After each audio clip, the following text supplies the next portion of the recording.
There are hundreds, if not thousands, of different choices out there when you go shopping for a new rod. And I want to help break that down for you guys because we're all on a budget at the end of the day.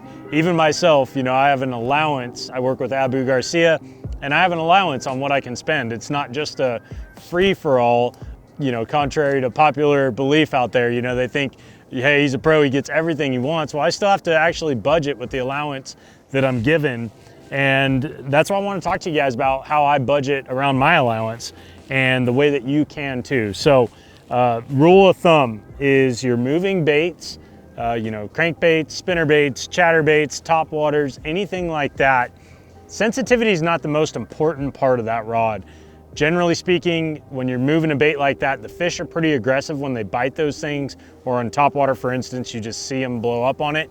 So you don't need a really sensitive, super expensive rod for these things because, your entry-level rod, 70 to 100 bucks, is gonna be able to get the job done on that.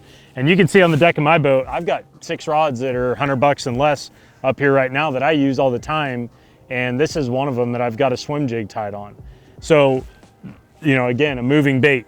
But what you need to know is that as you spend more money on a fishing rod, you are getting a lighter rod and a more sensitive rod. And that's really important when you start to talk about a Texas rig, a drop shot, a shaky head, anything. You see where I'm going with this. Those are all baits that you're dragging on the bottom and making contact with the bottom. And in return, that sensitivity of that rod, the more sensitive it is, it's just gonna tell you more in your brain about what you're actually dragging your bait through. And when you get that bite, it's gonna tell you, oh, hey, I just pulled it over that big rock and I got bit. So next time you make a cast, you go, okay, I'm looking for that big rock again.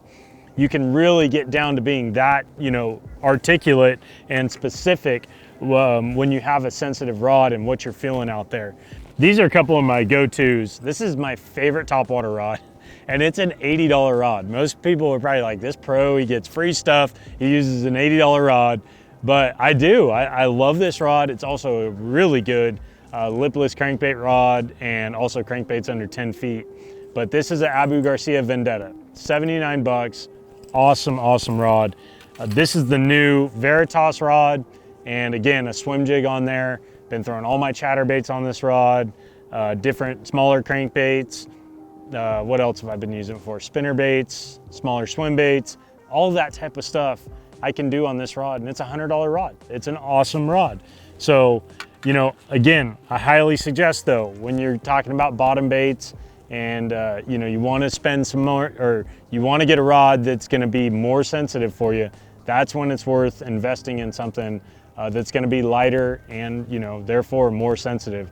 This is the Abu Garcia Premier, and again, I could throw moving baits on this rod if I wanted to, but I'm really, at the end of the day, not gaining anything. At that point, it really becomes more of a luxury.